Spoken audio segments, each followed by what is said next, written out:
ನಮಸ್ತೆ ಎಲ್ರಿಗೂ. ಇವತ್ತಿನ ವಿಡಿಯೋದಲ್ಲಿ ಗೃಹಲಕ್ಷ್ಮಿಯ 19 ಮತ್ತು 20ನೇ ಕಂತಿಗೆ ಸಂಬಂಧಪಟ್ಟಂತಹ ವಿಷಯವನ್ನು ತಿಳಿಸ್ಕೊಡ್ತಾ ಇದ್ದೀನಿ.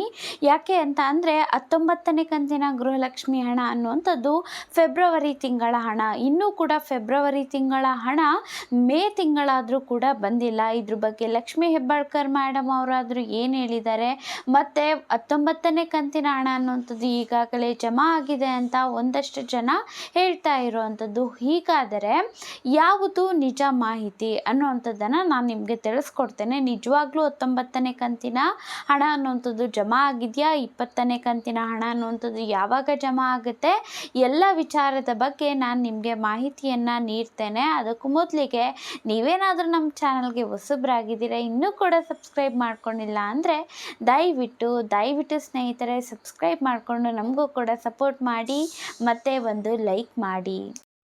ಗೃಹಲಕ್ಷ್ಮಿ ಹಣ ಅನ್ನುವಂಥದ್ದು ಎಷ್ಟು ಮುಖ್ಯವಾದಂಥದ್ದು ಅಂತ ತುಂಬಾ ಜನಕ್ಕೆ ಗೊತ್ತಿರೋವಂಥದ್ದು. ಎಷ್ಟೊಂದು ಜನರಿಗೆ ಆರ್ಥಿಕ ನೆರವಾಗ್ತಾ ಇರುವಂಥದ್ದು ಕೂಡ ಈ ಒಂದು ಗೃಹಲಕ್ಷ್ಮಿ ಹಣ ಅಂತ ಅನ್ಬಹುದು.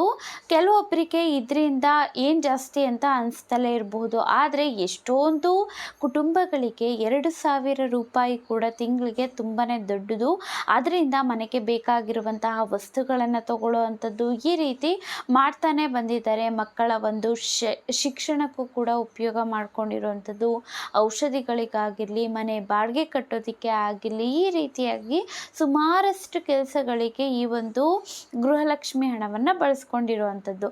ಆದರೆ ಈ ಸಲ ಏನು ಮಾಡಿದ್ದಾರೆ, 4 ತಿಂಗಳಾದರೂ ಕೂಡ ಇನ್ನೂ ಗೃಹಲಕ್ಷ್ಮಿ ಹಣವನ್ನು ಕೊಡದಲ್ಲೇ ಪೆಂಡಿಂಗ್ ಇಟ್ಕೊಂಡಿರುವಂಥದ್ದು. ಈ ಮೊದಲಿಗೂ ಕೂಡ ಬಾಕಿ ಇಟ್ಟುಕೊಳ್ತಿದ್ರು ರಾಜ್ಯ ಸರ್ಕಾರದವರು, ಆದರೆ ಈ ಸಲ ಅಂತೂ ತುಂಬಾ ತಿಂಗಳಿಂದ ಬಾಕಿ ಉಳಿದಿದೆ ಹಣ ಅಂತ ಹೇಳ್ಬೋದು. ಸೊ ಇದಕ್ಕೆಲ್ಲ ಸೇರಿದ್ರೆ 10,000 ಕೋಟಿ ಅನುಮೋದನೆ ಕೊಡಬೇಕಾಗಿ ಇರುತ್ತೆ ಹಣಕಾಸು ಇಲಾಖೆ. ಈ ಒಂದು ಮಹಿಳಾ ಮತ್ತು ಮಕ್ಕಳ ಅಭಿವೃದ್ಧಿ ಇಲಾಖೆಗೆ ಗೃಹಲಕ್ಷ್ಮಿ ಹಣ 4 ಕಂತಿನ ಹಣ ಬೇಕು ಅಂತಂದರೆ, ಯಾಕೆ ಅಂತಂದರೆ 2,500 ಕೋಟಿ ಹಣ ಅಷ್ಟು ಬೇಕಾಗತ್ತೆ ಫಲಾನುಭವಿಗಳಿಗೆ. ಅಂದರೆ ಮಹಿಳೆಯರು ಎಷ್ಟಿದ್ದಾರೆ ಅಲ್ವಾ, ಅವರಿಗೆಲ್ಲರಿಗೂ ಕೂಡ ಅಂತಂದರೆ ಅರ್ಹರಿರುವಂತಹ ಮಹಿಳೆಯರಿಗೆ ಗೃಹಲಕ್ಷ್ಮಿ ಹಣವನ್ನು ಕೊಡೋದಕ್ಕೆ ಇಷ್ಟು ಬೇಕಾಗತ್ತೆ.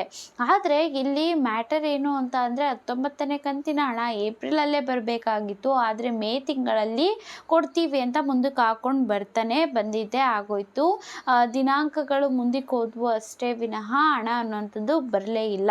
ಒಂದಷ್ಟು ಜನ ಹೇಳ್ತಾರೆ ಏನು ಅಂತ ಅಂದರೆ, ಟ್ರಯಲ್ ಹಂತದಲ್ಲಿ 19ನೇ ಕಂತಿನ ಗೃಹಲಕ್ಷ್ಮಿ ಹಣವನ್ನು ಜಮಾ ಮಾಡಿದ್ದಾರೆ. ಅದು ಕೂಡ ಏನು ಕೇವಲ 1-2% ಮಹಿಳೆಯರಿಗೆ ಮಾತ್ರ ಹಾಕಿರುವಂಥದ್ದು. 10,000-15,000 ಮಹಿಳೆಯರಿಗೆ ಈ ಒಂದು 19ನೇ ಕಂತಿನ ಹಣ ಅನ್ನುವಂಥದ್ದು ಜಮಾ ಆಗಿರುವಂಥದ್ದು. ಆದರೆ ಎಲ್ರಿಗೂ ಕೂಡ ಅಲ್ಲ, ಇಷ್ಟೊತ್ತಿಗೆ ಹಾಕಬೇಕಾಗಿತ್ತು. ಯಾಕೆಂದರೆ ಬೆಳಗಾವಿಯಲ್ಲಿ ಒಂದು ಸಮಾವೇಶ ನಡೆದಿತ್ತು. ಅದಾದ ನಂತರ ಹೊರಗಡೆ ಬಂದಾಗ ಲಕ್ಷ್ಮೀ ಹೆಬ್ಬಾಳ್ಕರ್ ಮೇಡಮ್ ಅವ್ರಿಗೂ ಕೂಡ ಮಾಧ್ಯಮದವರು ಕ್ವೆಶನನ್ನು ಹಾಕಿದ್ರು, ಇನ್ನೂ ಕೂಡ 19ನೇ ಕಂತಿನ ಹಣ ಬಂದಿಲ್ಲ, ಯಾವಾಗ ಬರುತ್ತೆ ಅಂತ. ಆವಾಗ ಅವ್ರು ತಿಳಿಸಿದಂಥದ್ದು, ನಾವು ಕೇವಲ 19ನೇ ಕಂತಿನ ಹಣ ಮಾತ್ರ ಅಲ್ಲ, 20ನೇ ಕಂತಿನ ಹಣ ಕೂಡ ಕೊಡ್ತಾ ಇದ್ದೀವಿ. 18ನೇ ಕಂತಿನ ಹಣ ಯಾರಿಗೆ ಬಂದಿಲ್ಲ ಅಲ್ವಾ, ಅವ್ರಿಗೂ ಕೂಡ ಸೇರಿಸಿ 6,000 ಇದೇ ತಿಂಗಳಲ್ಲಿ ನಾವು ಜಮಾ ಮಾಡ್ತೀವಿ ಅಂತ ಹೇಳಿದಂಥದ್ದು. ಆದರೆ ಅವರು ಹೇಳಿದಂಥದ್ದು 3ನೇ ವಾರದ ಒಳಗಡೆ ಜಮಾ ಮಾಡ್ತೀವಿ ಅಂತ. ಈಗಾಗಲೇ 2ನೇ ವಾರ ಬಂತು.